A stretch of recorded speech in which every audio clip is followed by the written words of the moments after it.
If you found this podcast, chances are you're a high achiever and you're successful. But now you're stuck and stressed, and you realize that everything you've created hasn't given you the fulfillment and the joy you thought it would. This is where we discuss the keys of high performance mindset and stepping into the next best version of yourself. Welcome to the Positive Persistence Podcast. Welcome back to another episode of the Positive Persistence Podcast, where we bring you stories to inspire you and strategies to help you tap into your potential and become your best self. And we are joined by a special guest today, one that my wife and I have had the pleasure of knowing for a little over a year now, and we've become fast friends. Kim Witczak, welcome to the show. Oh, thanks for having me, Ian. I can't believe it's already been a year. Yeah, I feel I like know. a long time. It's been quick. Yeah. Well, Kim, there's so much that I want to talk to you about, but I want to give our viewers and our listeners a little bit of a background about you before we get into our conversation. So, Kim, she has been a leading global drug safety advocate and speaker for over 25 years. She has professional experience in advocacy, advertising, and marketing communications. And I want you guys to remember that about the advertising and marketing communications, because we're going to talk about that as well. But she is currently a very vocal consumer representative on the FDA advisory committee, evaluating new drugs coming to market. Now, her work as an activist has led her to uncover the lack of transparency and information regarding the potential side effects of medications such as antidepressants. And her efforts were instrumental in getting the FDA to include black box warnings on antidepressants, highlighting the risk of increased suicidal thoughts and behaviors. For Kim, your journey and the action that you have taken personifies the phrase positive persistence. And you are such an incredible human, and you have done such amazing things. But I want to give our viewers and our listeners, I guess, a peek into why you have become so enrolled in drug safety advocacy. I was hoping you could share that with us. Sure. Well, trust me, I would never have chose to do this, but sometimes our greatest purposes choose us. And that is one of the lessons I've learned. So I like to Okay. call myself an accidental advocate. Again, it started with a very personal story. I was married for 10 years to my husband, I had all my life planned out exactly the way I was going to go, right? And my husband had just started an antidepressant with no history of depression. 5 weeks later, took his own life. And so, as you can imagine, my entire world blew up Yeah. in like the Challenger into a zillion pieces. I didn't even know who I was. And when you have something like that happen to you, like you kind of go into investigative mode on everything, right? But that night that Woody died, of course, intuitively inside me, I was like, what? There's no way Woody killed himself. Like, there's no way. Like, everything in my body was like, there's no way. Because he wasn't depressed. He had no history. He had just started his dream job. He got an antidepressant, which he knew. I don't even think we even knew that it was an antidepressant, but, trusted the doctors. But Mhm. that night that he was found, the coroner asked me one simple question: was he on any medication? And the only medication he was taking was Zoloft. And so she proceeded to say, we're going to take the drug with us. It might have something to do with his death. And then also the front page of our paper that same day, which is so amazing, the signs, because Woody did not leave a note and he left notes all the time. Like, we both traveled all the time for work. So I always call him the honey-do list. It was usually like, hey, can you do this? Can you pick this up? I love you. So there was no note, but in some ways, God left me notes. Like, these were the notes. The fact that that night coroner asked, and then the front page of our newspaper had an article that said, UK finds link between antidepressants and suicide. And so that really started this journey of, coupled with like everything inside going, what? Like, what? And of course, my entire life fell apart. So those first days, trust me, I was not going, "Oh, well, it must be the drug." I mean, I wasn't doing that, but those were like seeds planted. I mean, truthfully, I was out of town when I got the call from my dad, and I look back to that night, and I'm like, I was in the middle of a production, and I saw myself outside my body observing this what just happened. I remember walking, I was in shock. I walked back into the studio. I'm like, "Hey," to one of the guys I was working with. I'm like, "Can you bring me back to the hotel?" And I wasn't even bawling yet. Like I was like, "What?" And we get back to the hotel, and then in the car, I told him what had happened.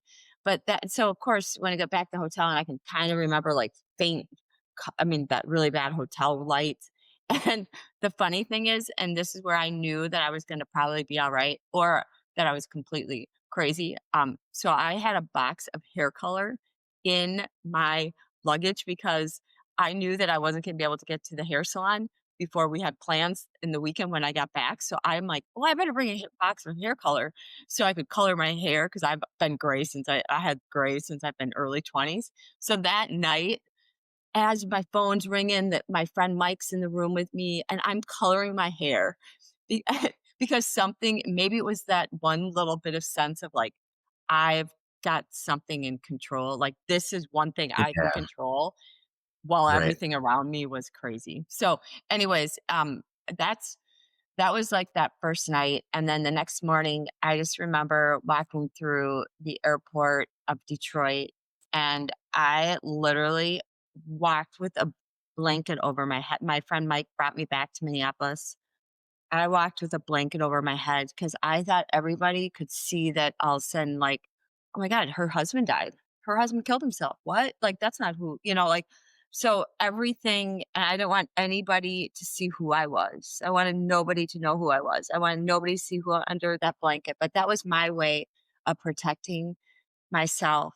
And really, that journey to do the work that I've done really started. I didn't choose this. This isn't the path I chose, but I have come to, now it's been 20 some years, and I've come to realize, oh wait, sometimes some of the greatest purposes, they're inside, like, we they were given to us if you look for them.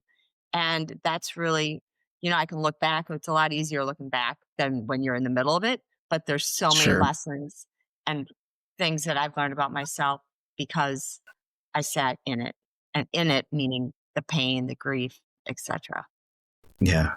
Kim, can you tell us what was the path that you were on before this tragedy happened?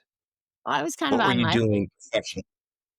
I was like working in advertising. I was like always like out. I needed to be out. I was doing work with, interestingly, I had started a nonprofit, help bring this organization to Minnesota called Free Arts. And it was working with kids abused, neglected, at risk using the power of art and mentors. So that was like kind of my passion because I love art, I love creativity, I love kids, and also like people. I've always kind of had a thing for like the voiceless and like the ones who's sticking up for them, right? These kids that, and it's funny when I look back. So that's kind of who I was. And I had, I always had a little bit, I mean, I had faith. I mean, I grew up in a faith, like church and whatever, but I don't think I didn't know what that really was all about until it became, I would go to church and it'd be like, have a relationship with God. I'm like, I don't know what that means. But I can tell you right now, because we did not have kids, we were planning on having kids. But when I came home, I remember that was kind of that burst, and it reminds me of a scene in Eat, Pray, Love, which is I love that movie, where it's like, "Hi, God, I think With you're there." Julia Roberts? Yeah, with Julia Roberts, when she was like wanting to leave her marriage. And I remember like going, "All right, I guess it's you and me, God," because I had nobody to talk to. And then I realized Yeah. that became this whole relationship because I had no one else to. I mean, it's just me. And then those are the times when you ultimately realize, like, it is you as the center, and everything else is external. And I think I gave so much external that I never really Mhm. was internal. Wow, that's I am still just I've known this story obviously for quite some time before we had this conversation, and still, I just can't imagine. I can't imagine. I was hoping you could walk us through like some of your initial coping mechanisms, and how you found the strength to channel your grief into what is now your advocacy work. Like, I mean, how do you bounce forward from something like that?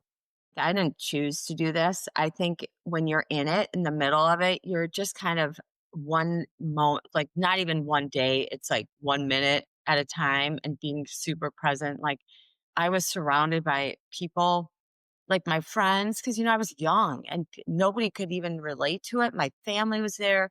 Nobody wanted me to stay alone. But I realized the very first night when I got back the next day after Woody died, my house was lined up with people and like almost to the point where it was too much. But my sister came to me and she goes, I have a friend whose friends, like multiple levels back, husband died the same way 10 years earlier. I'm like, oh, can I talk to her? Like immediately my body was like, can I talk to her? And it was like that right there, another sign of like, I just wanted to talk to somebody who had been through something and all like she was the only one I wanted to talk to. And I remember that evening sitting, my sister got her on the floor. I sat on the phone and I kept saying, am I going to be okay? Am I going to be able to breathe? Am I going to laugh again? Please, please tell me this is not going to be me. Please, please. Like I was holding on to every bit. So hope, that idea of finding that little bit of hope because she became, I don't, and I met her eventually, but those words like, promise me I'm 10 years out. I love again. I laugh again. Life is fuller than it's ever been. And so I held on to that going, well, she said, like if she said, like that was, so I think that idea of finding a bit of hope, then I think just my prayer, like I started, I mean, obviously prayers were really, really, really important. And I also think there was a part of me when I got home because all of a sudden Woody's dead, right? And my house is empty. And this idea of you come in the world with nothing, you leave with like he didn't take anything with him. Like all the things that we strive for in life, having like a great house, all the money, like the clothes, he had a great set of clothes. Like he took nothing with him. It was like all of a sudden he was there and then gone, right?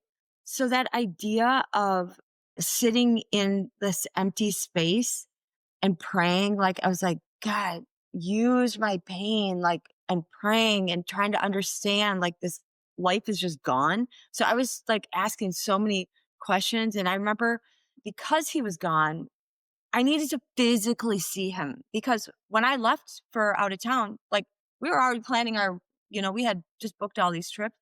So I remember, and again, I have no idea where this was, but Woody always said, throw my ashes in the middle lake. And I'm like, no, I need to see you. So I had the funeral home actually open up the box, and I'm telling you, it was like NCIS or one of those like crime shows where they pull out this body on a gurney. And I needed to physically see it. And so there was something about this idea of planting that seed of accepting what is. Because otherwise, it could have been because everything in my house was the same looked the same. It looked no different than if he was out of town on work. Like he was gone on right before he died. I was on a 3-week shoot down in New Zealand. So it could have been like the opposite where he was out of town on a big, job or something. So I needed to Yeah. go see him. So I literally, they pulled him out. I laid on the gurney with him and I had to feel him. And like, so there was something that was planting then too of this concept of which I now call it like kind of face it. You got to own it. Like you have to, like healing begins when you accept what is and not fight reality or like the illusion and creating I'm not saying that happened right away, but that kind of planted the seed almost 2 days later. Again, a seed. So I learned that there's a lot of seeds being planted that I didn't know how they would all connect at some point or what would grow from them. But I think I needed to see and sit in that. Wow. I mean, that is a extreme version of acceptance. as you had mentioned, and, wow, that's incredible, and then I don't from know that where that came from. I honestly, yeah, I think like in some ways maybe God gives us this ability. I don't know. Like I really don't know where that comes from. You know what I mean? Like I did not think that I would ever have that in me to do something like that, you know? But I needed to see him. I needed to see that my life as it was or something. I don't know. Like at the time I don't think it was conscious, but maybe these are the things when I realize we have it, like God's part of this whole thing, like, or the way we're designed that, these, or maybe all of my, I remember going to grief counseling after, because I did try to go to suicide group, right? Because the funeral home said, oh, well, you might want to go to a suicide support group. And I'm thinking, well, I don't know what else. Like, what else do you do when this happens? Right.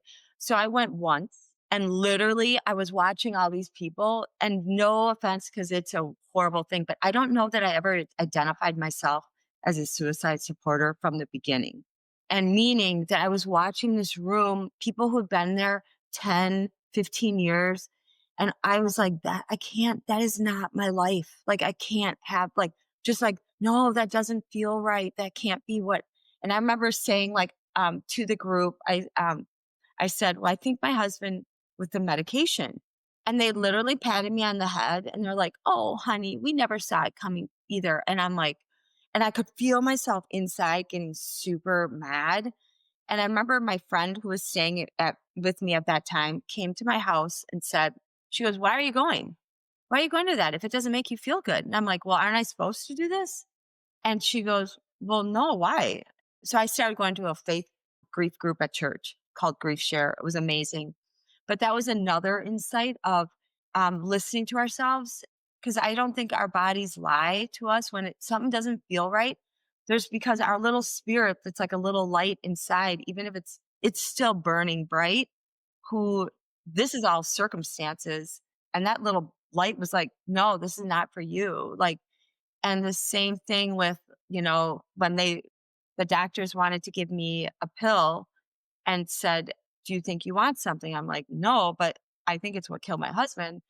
But aren't I supposed to hurt? Like my husband died. And the doctor's like, well, you don't need to. And so I think there's this idea of this light inside us, even though everything around us is dark. I think that little light is still inside. I think that little light is our soul that knows that is, and I've come to believe that we're spiritual beings having a human experience.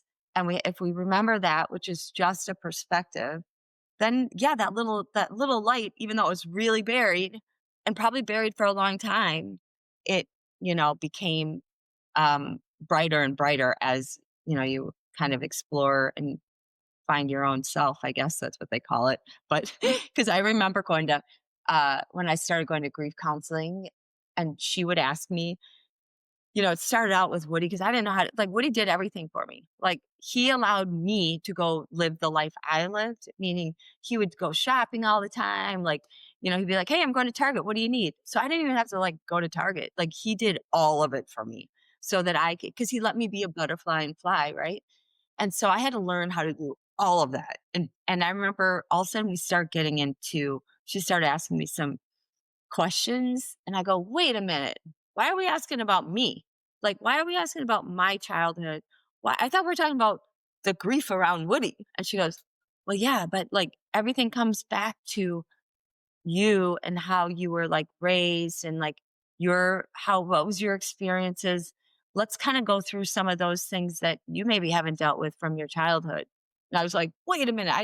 I felt like the tables got turned, thinking, now why are you getting inside me? But anyways, so that was also something, because I think I ran from that and getting to know who that person was. And so I was able to again, the grief, and was giving it all outside to Woody versus she was trying to bring it back and for me to look inside at me.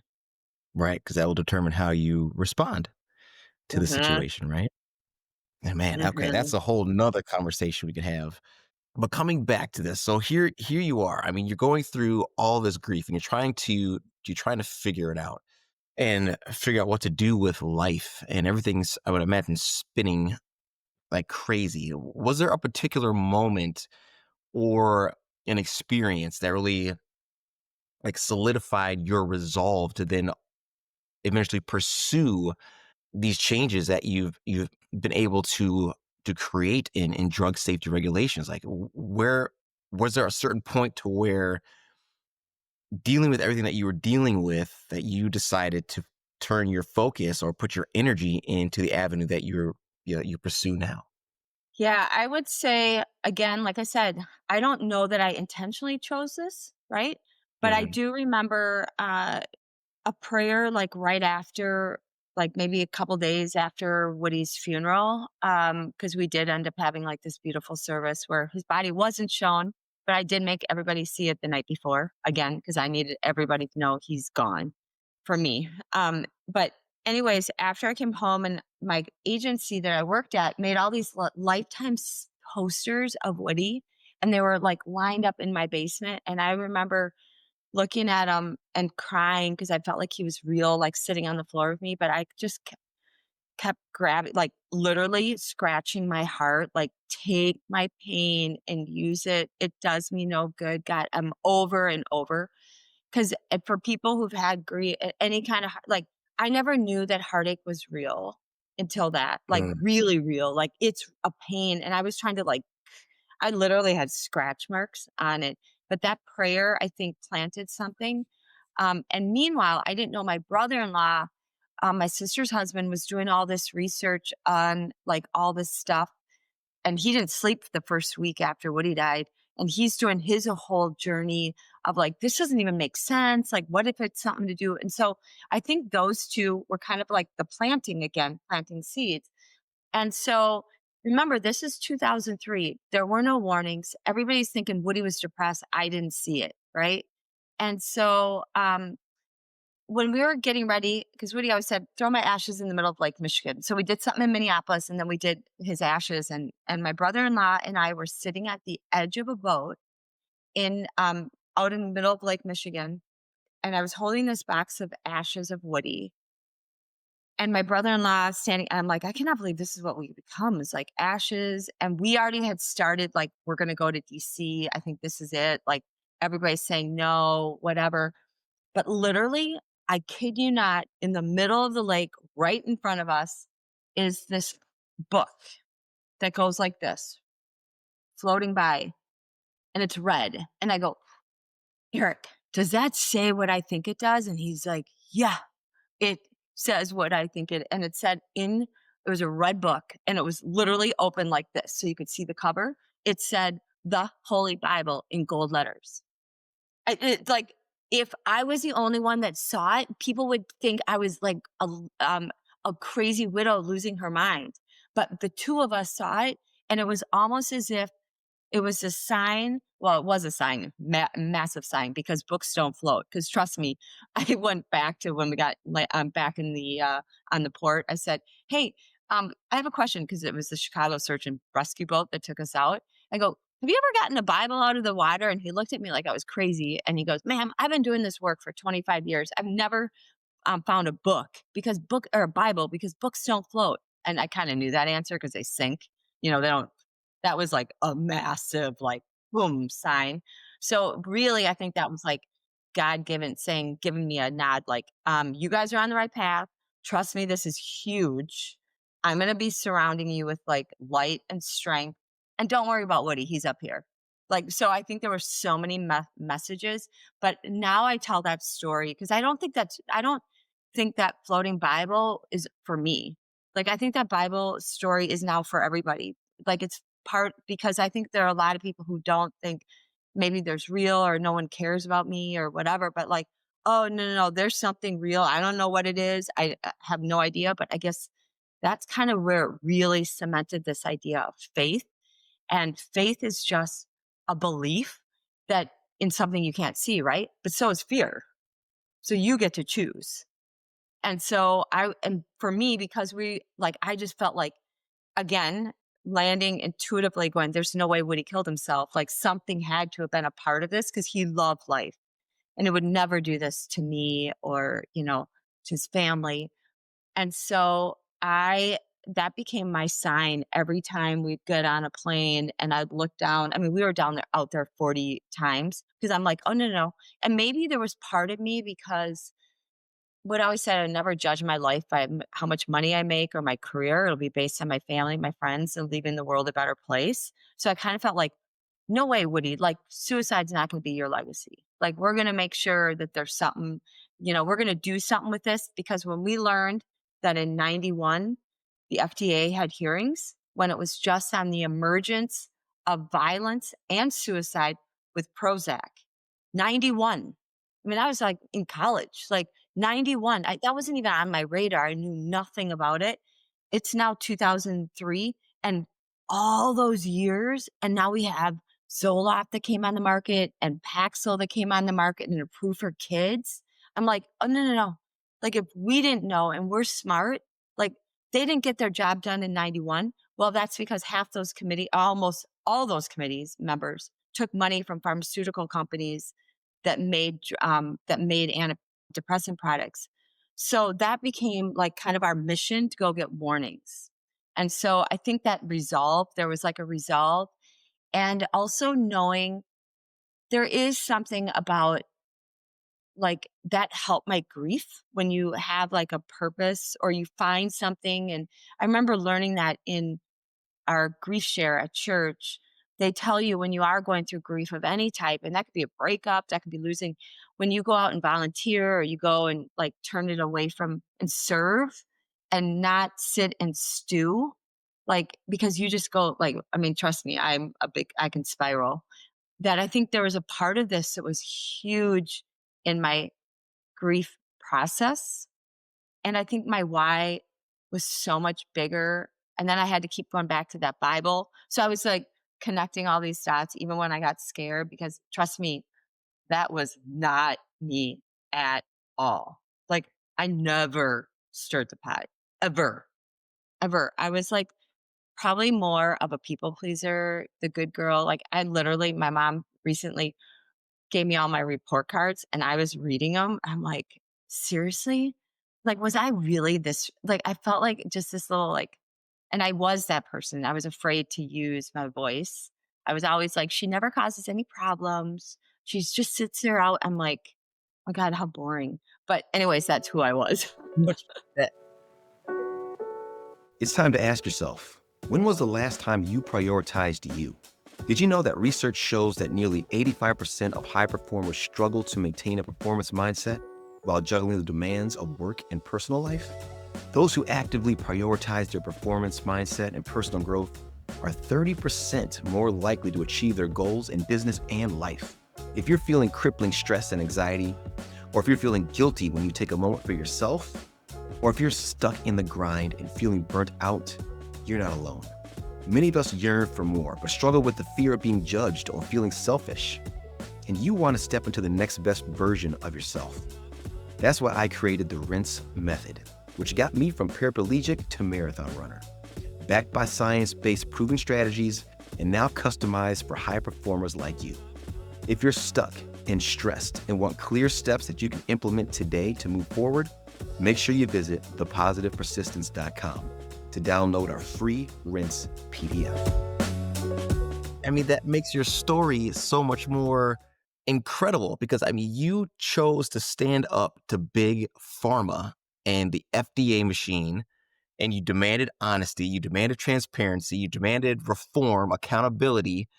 I mean, you were basically like uncovering corruption, and I can't imagine like what was that like? I mean, here you are, just one person, and you're taking on this huge mechanism that is Big Pharma and FDA, which is basically in bed together. Yeah. And you're standing up and saying and pointing the finger and calling them out. Yeah, it's funny. So back then, I had no idea that you would meet. I met so many other families out when I started going to DC because part of it back then, we didn't have social media. So you actually, if you wanted to get involved, you had to show up. Like magic happens when you show up. And so when you show up, you start meeting other people. And in this process, I met families after families after families who came to the FDA to give their 3 minutes. And a lot of them, that's what they did, but they used their story to help. But they were like little 12-year-olds who got Zoloft for test anxiety and hung herself. Like it was, and all of these people, like it was not about having like depression, etc. Like these were all like breakups. They killed themselves. Another one graduated from college, stabbed herself with like outside her parents' door. Like these are families, and when you just get that, like it like hit me of these are like innocent like little kids. I'm like, this is happening to little kids and that are like 12. You don't like, how does a 12-year-old even know how to do that? Right. So you use all of that. And I also saw during that time, and I think this is where, all like, I never thought my voice mattered. Right. Cause I remember Woody like tried to get me involved because they were putting two cell phone towers in our neighborhood, like on the corners, two competing cell phone towers. And so he was like, let's go get petitions, get people to sign off on them. And I'll bring them to city council and I'll present them because they can share one. And I was like, Woody, you'll never make a difference.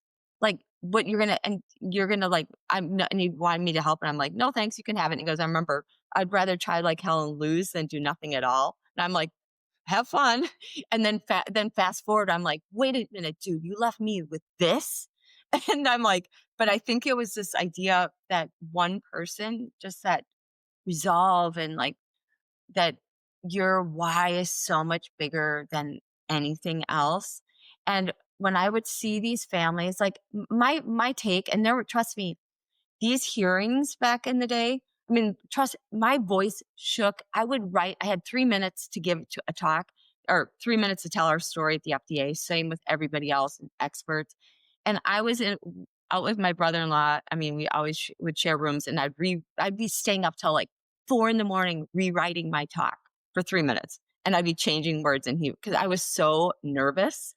And he would be like, oh my God, stop, like go to bed. Like you're only changing and then, like these ridiculous words.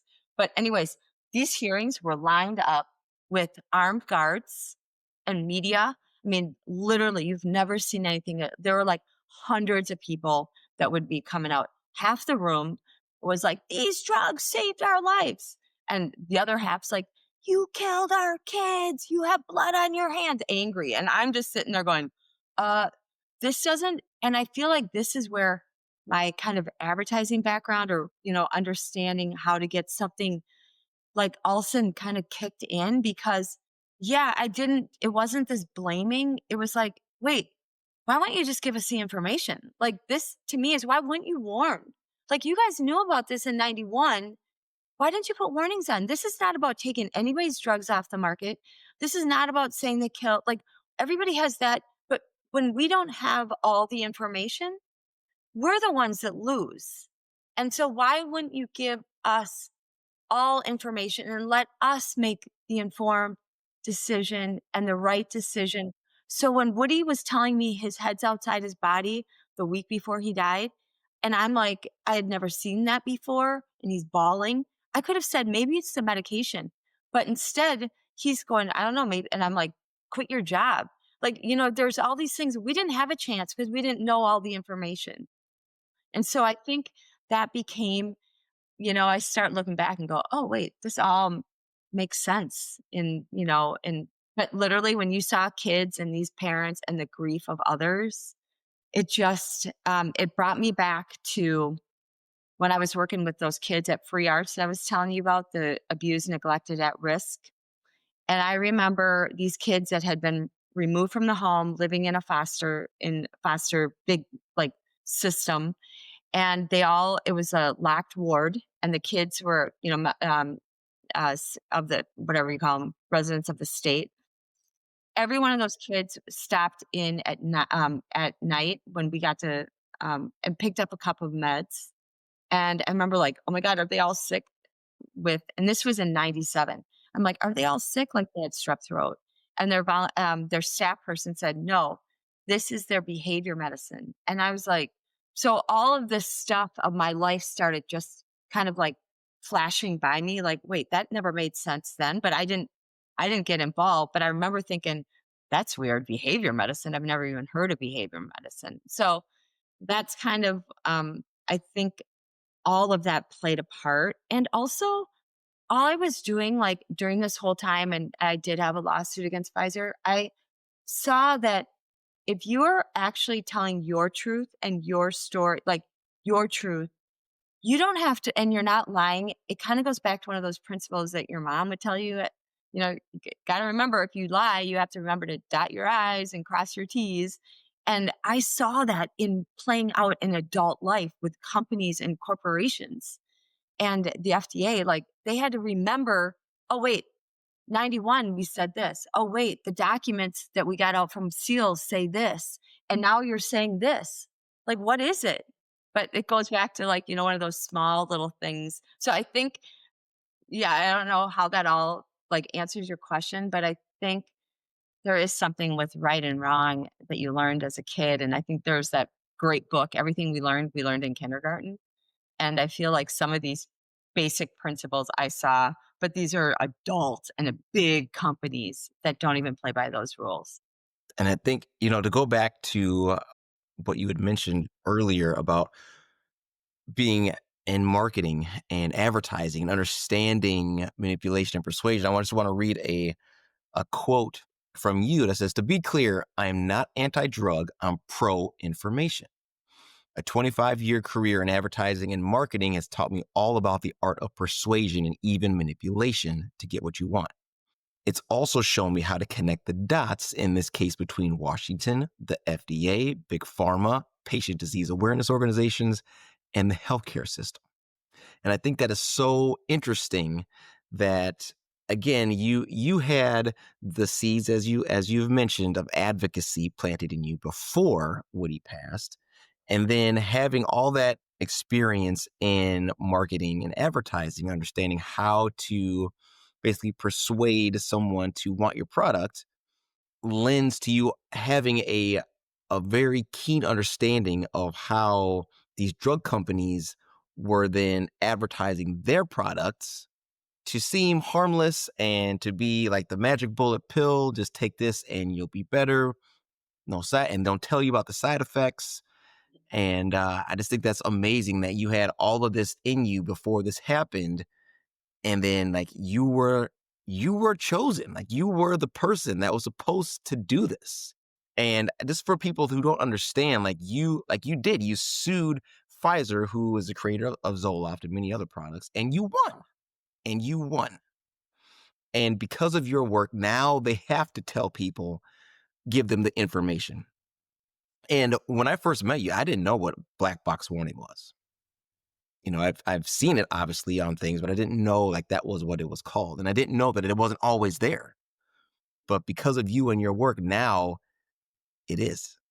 That I Hmm. mean, it's amazing to me that, again, your positive persistence through, I can't imagine the pushback and the hurdles and the adversity that you went through going, like you said, to DC dozens of times to get this to happen. And I mean, the proverbial pushing a rock up a hill, I mean, that had to have been, I don't want to put words in your mouth, but I can only assume that had to have been your experience. Yeah, it's funny. Many times I'd come home and I'm like, I just want to bang my head on the wall because it's not like nothing's happening. And I'd be like, Yeah. and it's such a big machine and it doesn't move fast enough and it's not quick enough and it's not far enough, but just those little increment moves. Like to this day, the antidepressant warnings only go to age 24 and it doesn't go all ages. All the documents we got out from under seal from Pfizer show that all ages are at risk. And so it never made sense that a 24-year-old you got to be warned, but now you're 25 tomorrow and you don't. Like that has never common sense has never made. I thank my dad for common sense. So, for my understanding and all of our listeners' views, when you say under seal, that means that there are sealed documents, sealed information that these companies have that they're not making public. Yes. And this is why the role of lawsuits is super uber important. And Mhm. so, like, we have to be able to get in because the FDA doesn't have access to get into those drug companies. Congress can't get into those drug companies' files. The only way you can get in is you have to be able to have a lawsuit, and they don't just open those up. So there's a lot of things that happen to try to get the lawsuits thrown out, dismissed. So you can't have discovery, but discovery is key. And one of the things that I learned Ooh. also, this is fascinating through my lawyers, I learned that one of the first places that they will go is the marketing department, not the science. It's the marketing department. I'm like, well, of course, that's what the whole business is built on, marketing and over promoting. And then what I learned again, who would have ever like thought, who wants to talk about like drug safety and like how the FDA works? But once I did, I'm like, people need to understand that the drug companies control the trials. They then present their data, their summaries to the FDA to get a drug on the market. Well, what company is really like the whole idea? The system is to sell benefits. No one wants to talk about the harms, but the harms don't emerge until because we're one of only two countries in the world that allow drug ads, period. So the real harms don't come on the market until it's being taken by millions of people, right? And then you start seeing somebody getting harmed. Well, that's when the lawsuits happen, right? And so then so in my lawsuit, those documents were not discovered at my time, meaning they were from another lawsuit, but the federal judge in my case released them and made them public. So I literally marched, my brother-in-law and I called him the binder boy. We marched because we would have like 30 binders and we would march them out to DC, give them to everybody because it was no longer, if you don't want to believe, like, oh, literally the FDA told us when we went in to tell Woody's story with some other families, they said, oh, that's just literally called us this. That's just an anecdote. We didn't see it in the double blinded placebo controlled study. So I'm like, wait a minute, Woody is not an anecdote. He's a real person. So is my friend Matthew. So is my friend's son and daughter. These are real people. Are you kidding me? And so that's when I realized, oh, they control everything, the whole thing. But once you get into the files, the judge, and by the way, Pfizer argued for years that these were trade secrets. Like this was marketing. This was like going to keep we don't want the competitor. And the judge in my case was like, these aren't marketing.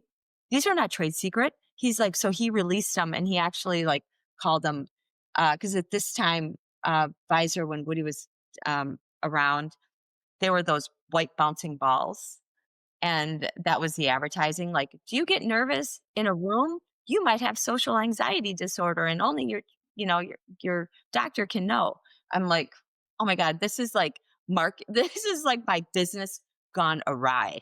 Like this is my average, like I've worked on a lot of brands. I've never worked on pharmaceuticals because I'm looking at this going, this is not actually ethical. Like, why wouldn't you give people the system is like this? The benefits really are down here and the harms are here. We need to level set and be truthful with people. And you can still make money. I'm all about making money, but not at the expense of people's lives. And that's why you have documents. But a lot of times these documents sit in the vaults of the drug companies or any kind of company and never see the day of light. This is why I always say the best. I think it might have been JFK that said the best disinfectant to truth is sunlight. So you got to shine the light on, on what's going on that's beneath the surface. Yeah. And that is exactly what you did. And it's such an amazing David and Goliath story where you've taken the pharmaceutical companies industry to the mats and you've won, and you're putting that message out that is so important, that and it should be a no-brainer that you put people before profits, Yeah. but that's not really the case. But I just want to bring attention to the strength that you have shown, the resiliency that you have shown, and the message that you're putting out there of what is possible. Taking away all of the situation that you're in and just really and just focusing on simply you digging in and finding your inner strength and the voice that you thought you didn't have and taking it to the courts in the capital of our nation and being heard and winning. So, for our listeners and viewers, when you are up against it and you feel that you can't win, know that it is possible. I mean, Kim, you are such an amazing an example of that. And the things that you have achieved and continue to achieve are nothing short of astonishing. And Mm. I applaud you and I just think you're incredible. Oh, thanks. Well, I'm going to say to anybody who doesn't think their voice matters, or that one person can't make a difference, I am literally living proof of it. This, like, I didn't know what I was made up of until I had to go through the fire. And I don't know. And so I always say this, like, through the worst experience of my life, losing Woody, I found my life. And so in a lot of ways, I have this like gratitude for the pain. Again, I probably would never, it would be really hard for me to find gratitude back then in the pain. But I look at it and I'm like, whoa, thank you. Like, thank you, Woody. Like, thank you. Like, not, I wouldn't, of course, I would want him back. So I don't mean it like that. But like, I learned so much about myself and I never thought one person. So I can say, I understand. I'd rather try like hell and lose than do nothing at all. And I love that kind of spirit because one person and a small group, like I think there's that famous Margaret Mead quote about never doubt a small group of committed citizens can make the change. Indeed, it's the only thing that's changed the world. And I'm paraphrasing it, but literally when you are on purpose, have a belief. Like I had a unquestionable, undeniable, like I believed in every part of my body that this is what happened. Like, so it was never even like maybe it wasn't like, I just believed it. And I think there's some power in the belief that whatever you believe in or think you can do, and it starts local. And when I say local, I went to DC because that's where it was. I did things local, and you always hear like do in your backyard, doing that. But I even want to take a step further and go local. Actually, starts with you. You taking a look at yourself and being and realizing and doing your own work that you might have to be willing to walk through some fire, be super uncomfortable, look in the mirror, do the same curiosity of questioning, like, what if all the stories I've told myself are wrong? What if I'm actually not that? What if? And it starts local, local, local with me. And then it can Yeah. go wherever you're going to go, whatever it is, whatever you want to, do. But I think you can't go out and change something until like you start looking. And so I think this whole experience, I realized I was being changed on the inside on this like parallel path that I didn't realize when I was in it, but I could look that I was being kind of refined during that time, finding who I was worth. And God was changing me on the inside while I was doing something on the outside. Yeah. I love that. That is so powerful Mhm. what you just said about starting local, because that's where the change needs to happen first. Absolutely. Kim, I want to wrap this up. I would love to talk to you all day about this, but I know that you are super busy. But I was hoping you'd give our viewers and our listeners ways that they could find out more about you and more about the advocacy that you do. Sure. Well, I use for my advocacy platform, I'm on X and I do a lot of work on X. So you can find me at Woody Matters on X. I Hmm. also, KimWitczak.com. I'm on Instagram and I'm going to try to share a little bit of my life, but some advocacy or things I've learned in my going forward on Instagram and Facebook. But that's under my name, Kim Witczak. And then I have a Substack called acceptable collateral damage. And I can give you the links. And that's really where I write about different things. But I call it acceptable, but really in parentheses, I put unacceptable because people like you and I, everyday people, we should never be considered acceptable collateral damage or the cost of doing business. We are people, real Mhm. lives, and so that those are ways that you can find me. And at the end of the day, I'm going to say this is kind of like a no one's going to ever care about you or your family's health and well-being more than you. The government's not, your doctors aren't. So really take curiosity, ask questions, don't be afraid. Be, because a lot of people I hear are like, well, I could never ask that to my doctor. You can challenge your doctor. Why not? Like, why not?